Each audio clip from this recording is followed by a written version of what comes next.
DICE has finally added the Rush game mode to Battlefield 5. Rush has been one of the most popular game modes in the Battlefield franchise, although it was missing from Battlefield 5 at launch.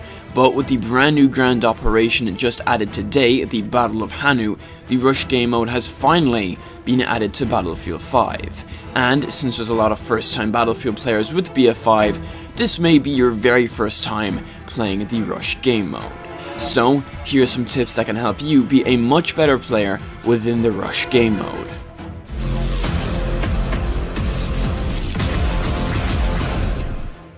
Although the Rush game mode is now in Battlefield 5, it is currently only available through the Grand Operations game mode.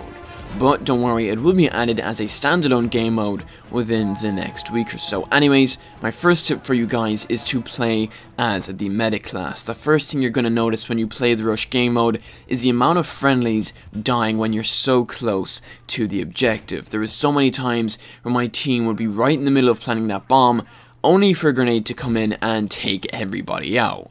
But once I switched over to the medic class and started reviving everyone around me, not even worrying about getting kills or getting killed myself, this gave my team far more numbers than the enemy, and we took out both objectives in under 5 minutes. So there really is no point in going with something like the recon class, as there is just so much explosions and smoke that you really won't even be able to see anything through a sniper scope. But in saying that, the spawn beacon can be useful if there is an objective that is hard to reach. What really matters, guys, is keeping all of your team alive and well healed, getting on that objective as fast as possible with as many people as you can. When you are playing as a defender on Rush, you'll be able to call in artillery strikes from the bomb sites. Those are the huge artillery cannons.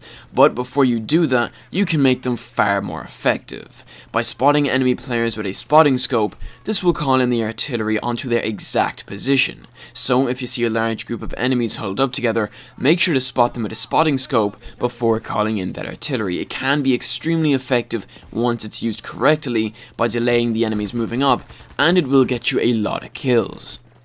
Positioning is a huge part of the Rush game mode, since there's 2 objectives in each sector, making the flow of gameplay very linear. For the defenders, you'll have extra time to fall back and prepare for the enemy advance, and this is exactly what you should be doing.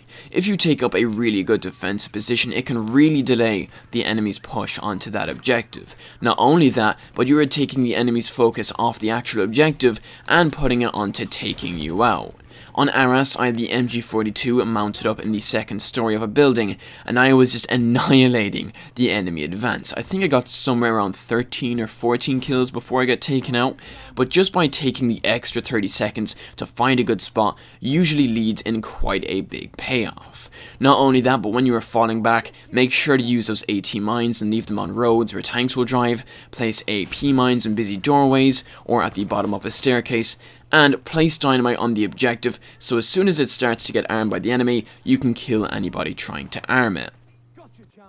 If you're on the attacking team, it can become really irritating when the enemy team is just so dug in, no matter how many times you try, you just can't get near that bomb site. And although the Rush mode is pretty linear, you can still get pretty creative in the direction you attack from. If you just keep going straight up the middle of the map, you're more than likely going to die over and over again. So take any vantage point possible, whether it be the roof of a house, start spamming explosives onto that objective, or whether it be the tall grass on the Arras map.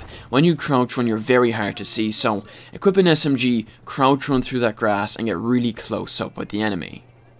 So guys, there we have it. Those are some tips for the Rush game mode in Battlefield 5. As of now, the game mode is only available on one map, being Arras, but in the next week or two, it will be launched for Twisted Steel, Narvik, and the Devastation map. So, let me know your thoughts down below in the comments, as I am interested to see what you guys think of the Rush game mode. But for now, if you want to stay up to date with all of the most recent Battlefield 5 news and updates, make sure to click that bell and subscribe icon down below. And also, if you want to support my channel even further, leaving a like rating is always appreciated.